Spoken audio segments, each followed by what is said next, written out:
Et comment faire pour avoir un vocabulaire qui est riche? Moi, je vous partage mes secrets, mes techniques. Moi, ce que je fais, c'est que lorsque je regarde une émission, je regarde l'émission dans la forme et dans le fond. Je vais prendre l'exemple avec le journal télévisé. Lorsque vous allez regarder le journal télévisé, vous allez voir que le journaliste a un certain niveau de langue. Il y a des phrases qu'il va effectuer, qu'il va constituer. Donc, à défaut d'aller lire des œuvres, vous pouvez suivre des personnes qui font des documentaires, des personnes qui font des reportages, qui ont un certain niveau de langue soutenu. Et un autre élément que j'utilise aussi, c'est les dessins animés. J'ai remarqué que dans les dessins animés, c'est très rare de voir qu'on va parler du mauvais français. La plupart du temps, lorsqu'on parle dans les dessins animés, c'est déjà dans un langage, je vais dire déjà correct. C'est très rare de voir dans les dessins animés qu'on s'exprime dans un français ou dans une langue qui n'est pas bien structurée, ou dans un vocabulaire qui n'est pas riche. Donc moi, j'aime beaucoup regarder les dessins animés parce que dans les dessins animés, déjà le français, il est filtré, il est travaillé parce qu'on se dit qu'on s'adresse aux enfants et que ce qu'on doit donner comme information doit être filtré, potable. Donc, voici des stratégies que vous pouvez adopter pour avoir un vocabulaire qui est riche. Un autre élément, c'est de marcher avec des personnes qui ont un vocabulaire qui est riche. Parce qu'en marchant avec des personnes qui ont un vocabulaire qui est riche, vous allez facilement avoir des expressions et des mots sans lire. J'aime insister sur sans lire. Parce que c'est que lorsqu'on va dire aux gens pour avoir un vocabulaire qui est riche, il faut lire. C'est la catastrophe. C'est la catastrophe. Si vous aimez lire, cela va vous aider énormément pour avoir facilement des mots et des expressions. Mais ce n'est pas le seul moyen pour enrichir votre vocabulaire. Comme j'ai dit, la première chose, suivre des personnes qui font du reportage, qui animent, les journalistes qui animent certains débats télévisés. Cela peut vous aider. La deuxième chose, les dessins animés où il y a déjà un certain niveau de langage qui est filtré, qui est travaillé. La troisième chose, c'est de marcher avec des personnes qui ont un vocabulaire qui est riche. À travers leurs expressions, à travers leurs formulations, vous allez pouvoir également développer votre vocabulaire. Et il y a un bonus en ce qui concerne le fait d'améliorer votre vocabulaire. Il y a un jeu que nous avons appelé le jeu de Dico. Le jeu de Dico, c'est un jeu que je jouais au lycée scientifique de Yamoussoukro où le jeu consistait à deviner les mots. Du coup, on peut vous dire adjectif qualificatif commençant par A, qui signifie joli, qui signifie adorable, magnifique, et vous devez deviner c'est quel mot. Donc, cela nous emmenait à faire quoi? À pouvoir étudier les mots et développer nos compétences en termes d'accumulation des mots et expressions qu'il fallait développer. Donc, voici un peu les techniques que vous pouvez adopter pour avoir un vocabulaire riche. Le deuxième élément, la confiance en soi. Si vous n'avez pas une certaine confiance en vous, quel que soit votre niveau de langage, quelle que soit la richesse de votre vocabulaire, il sera difficile pour vous de pouvoir vous tenir devant un public et vous exprimer.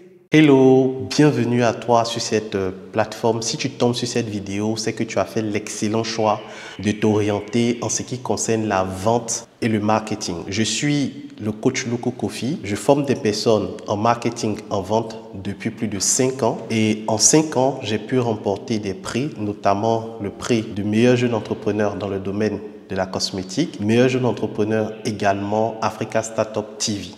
J'accompagne aujourd'hui au sein de ma communauté 1000 vendeurs, plus de 1700 personnes en ce qui concerne la vente et le marketing. Il y a une chose que j'ai remarqué ces 5 dernières années, c'est que le monde bouge et les choses changent rapidement. Et face à ce changement, il est difficile de pouvoir capter, comprendre toutes les notions de la vente.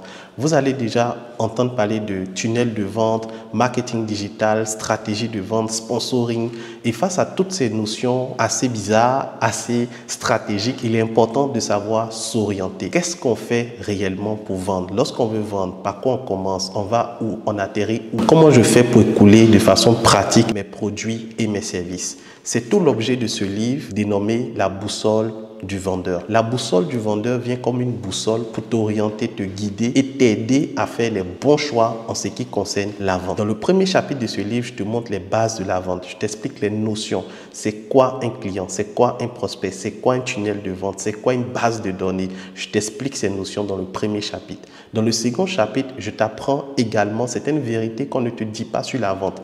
Par exemple, lorsque tu veux vendre, tu dois comprendre que les clients de ce mois se trouvent dans le mois précédent. J'explique cette notion-là dans le livre à travers plus de 5 vérités sur la vente. Après ces vérités, dans le chapitre 3, je t'apprends tout ce qui concerne les stratégies marketing pas à pas. Après, je t'apprends également comment faire des contenus, des rédactions avec ChatGPT, qui est une intelligence artificielle qui va te faciliter la rédaction de tes publications. Bien sûr, lorsque tu vends, tu vas entendre très souvent dire « mais c'est cher, non, je n'ai pas le temps ».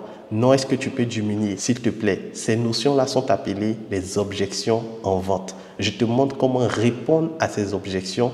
Je te montre également comment fidéliser ceux qui ont déjà acheté tes produits. Donc, voici la solution à tes problèmes en termes d'orientation et de vente, la boussole du vendeur. Dans ce livre, j'ai mis également des formations vidéo que tu pourras suivre et j'ai mis en place tout un groupe WhatsApp où tu pourras nous rejoindre et me poser les questions après l'achat de ton livre. Donc, ce n'est pas seulement l'achat. Quand tu achètes le livre, je t'accompagne également à implémenter toutes les stratégies de ce livre dans ton business. Qu'attends-tu? Clique sur le bouton acheter et passe à l'action maintenant.